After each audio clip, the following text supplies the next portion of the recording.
Hey buddies, welcome to Amass Games. My name is Simon. Today I'm here to set up play and review for Dead or Alive. This is part 1 of 3 for the Maria trilogy. That's the second trilogy in the 50 Clues lineup, and that is by SPIEL.digital again. Just to let you know, I have already played The Secret of the Mark, which we'll come back onto. This is a 4K recording. If you're watching this as a short, head through to watch the full video over on YouTube.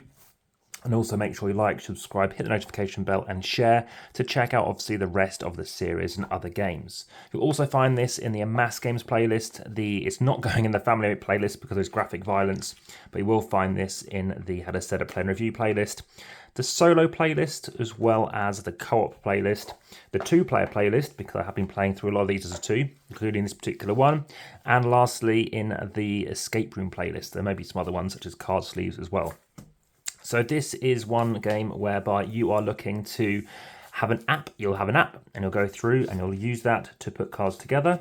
So for example, you're looking at card 4. Now the different thing is in this particular game is you'll notice some cards are basically double-sided. So you have some tools here, things we can do. Let's just remove these for a moment.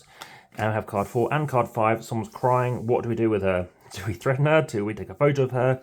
Do we call in this number? But before we do that, we have card 6. And as I mentioned, some double-sided cards, 6 and 7.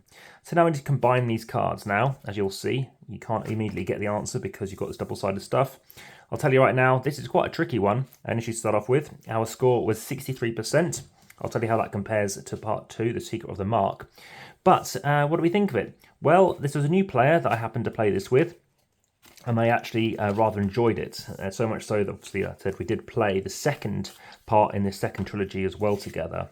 So that was really interesting to know that that person did enjoy it. Obviously I'll let you know what they thought of that second part. My rating, well, compared to the other ones in the series, I think this is quite an interesting start because it does have this double-sided element. Still very cool puzzles. They definitely like the puzzles too, and they were definitely keen to keep on trying it. So there we go. That is a brief overview without spoiling it for Dead or Alive, part 1 of 3 for that trilogy. This, as I mentioned, you're playing as a detective, different to playing as Maria in that first trilogy. For now, back to the table.